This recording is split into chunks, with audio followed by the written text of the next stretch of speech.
Okay, hello everyone, welcome back to our channel Girisiri blogs. ఈరోజు మనం ఈ నేతి బీరకాయలు దొరికాయండి ఇవాళ సూపర్ మార్కెట్కి వెళ్తే. సో నేతి బీరకాయ పచ్చడి బాగుంటుందని ఇది తీసుకొచ్చాము. సో ఈ నేతి బీరకాయ పచ్చడి ఎలా చేయాలో చూద్దాము. సో ఇది శుభ్రంగా కడిగేసి పక్కన పెట్టుకున్నా, దీన్ని తరిగి తర్వాత చూపిస్తాను. ఇది చేదు ఉందా లేదా చెక్ చేసుకుని అప్పుడు ముక్కలు తరుక్కోవాలి, అది చూద్దాము. ఫస్ట్ పచ్చడికి కావాల్సిన ఇంగ్రీడియంట్స్ చూద్దాము. దానికి పోపులోకి కావాల్సినవి పచ్చిశనగపప్పు, ఆవాలు, మినప్పప్పు, మెంతులు, ఎండుమిరపకాయలు, ఇది ఇంగువ, కొంచెం చింతపండు, ఇంత చిన్న చింతపండు ముద్ద నీడలో పెట్టుకున్నాను, కరివేపాకు, పచ్చిమిర్చి, కొత్తిమీర, పసుపు, నూనె. సో ఈ పచ్చడి మీరు పచ్చిమిరపకాయలతో చేసుకోవచ్చు ఓన్లీ ఎండుమిరపకాయలతో చేసుకోవచ్చు, లేకపోతే రెండు మిక్స్ చేసి కూడా చేసుకోవచ్చు. నేను రెండు మిక్స్ చేసి చేస్తున్నాను. ఇది ఎలా చేద్దాం అనేది ఫస్ట్ నేను ఈ కాయ తరిగేసి తర్వాత చూపిస్తాను. ఈ కాయ తరిగిన తర్వాత ముక్కలు చేదు ఉన్నాయా లేదా చెక్ చేసుకుని వేసుకోవాలి. చేదు లేకుండానే వేసుకోవాలి, చేదు ఉంటే పచ్చడి బాగుండదు. ఇది తరిగిన తర్వాత మీకు చూపిస్తామండి. ఇప్పుడు మనం బీరకాయ ముక్కలని ఇలా కట్ చేసేసుకున్నామండి. బీరకాయ టేస్ట్ చూసాము, చేదు లేదు, చాలా బాగుంది. సో ఈ బీరకాయ ముక్కలు ఇలా పెట్టుకున్నాను. దీనికి సరిపడా ఈ బీరకాయ ముక్కల్ని ఫస్ట్ మనం నూనెలో మగ్గించుకోవాలి. ఓకే, దానికన్నా ముందు మనం ఏం చేద్దామంటే గ్రైండ్ చేసుకోవడానికి ఈ పోపు దినుసులన్నీ వేసి పచ్చిమిర్చి, ఎండుమిర్చి, కరివేపాకు ఇవన్నీ వేసుకొని మనం పోపు సిద్ధం చేసుకొని పక్కన పెట్టుకున్నాము. పోపుతో పాటు మగ్గిన ముక్కలు, నూనెలో మగ్గిన ముక్కలన్నీ కలిపి గ్రైండ్ చేసుకోవాలి. సో ఈ ప్రొసీజర్ మొత్తం మీకు చూపిస్తాం. ఫస్ట్ మనం ఏం చేద్దాం, ఫస్ట్ పోపు రెడీ చేసుకున్నాం. పచ్చడికి కావాల్సిన పోపు రెడీ చేసుకున్నాం. ఇప్పుడు మనం బాండీ పెట్టుకున్నాము. దీంట్లో ఇప్పుడు మనం పోపు వేసుకుందాం. పచ్చడికి కావాల్సిన పోపు అదే వేసుకుందాం, చూద్దాం.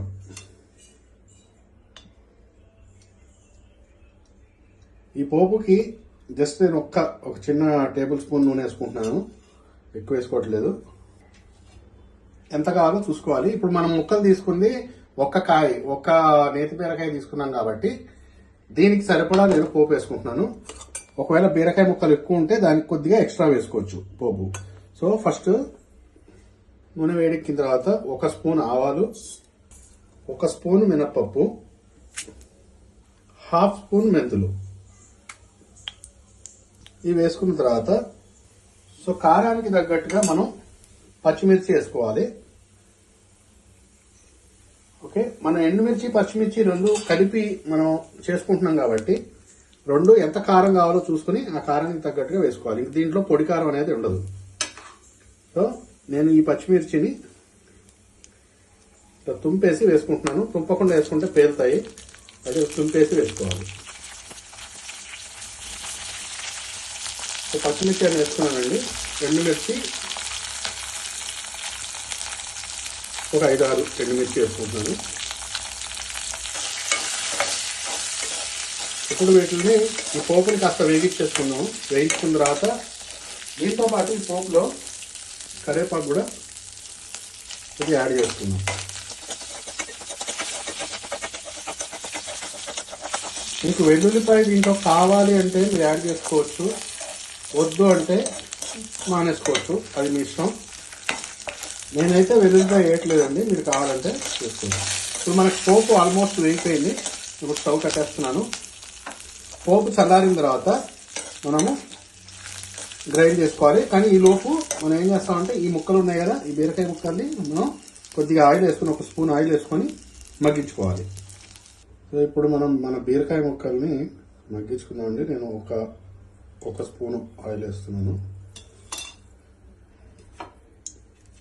ఇవి ఇట్టే మగ్గిపోతాయండి. ఈ బీరకాయ ముక్కలు చాలా లేతగా ఉంది బీరకాయ, సో ఎక్కువ టైం పట్టదు.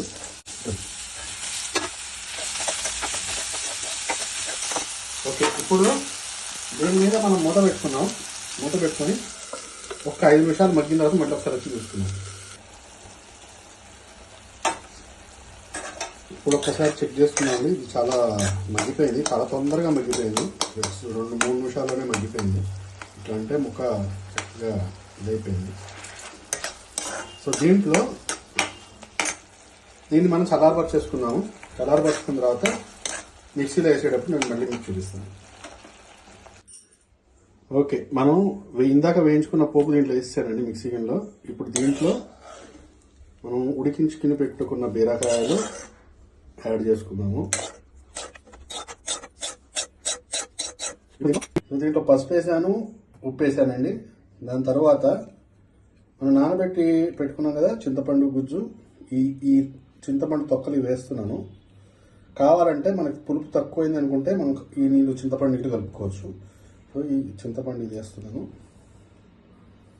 దాని తర్వాత ఈ కొత్తిమీర మీరు పచ్చడిలో పైన వేసుకోవచ్చు, లేదంటే ఇట్లా గ్రైండ్ చేసుకోవచ్చు. నాకు గ్రైండ్ చేసుకుంటే ఇష్టం కాబట్టి ఇట్లా నేను వేస్తున్నాను.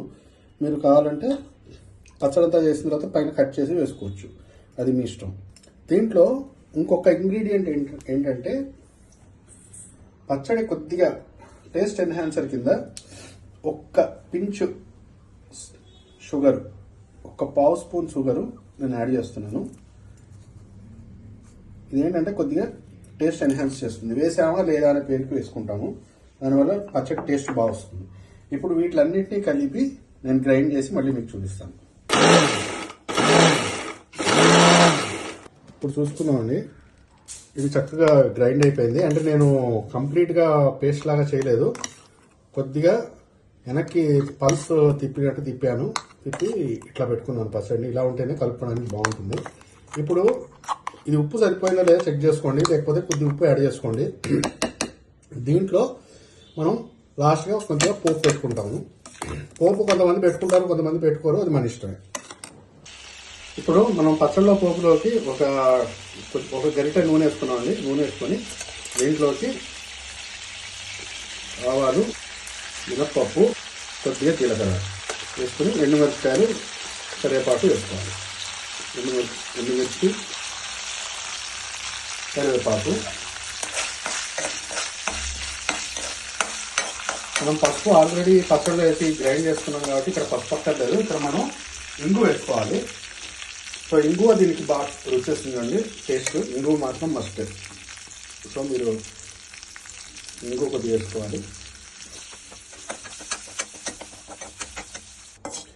ఓకే, మన పోపు రెడీ అయిపోయిందండి, వేగిపోయింది. ఈ వేగిన పోపుని నేను పచ్చడిని చిన్న గిన్నెలోకి తీసుకున్నాను. దీంట్లోకి వేసేసుకోవాలి.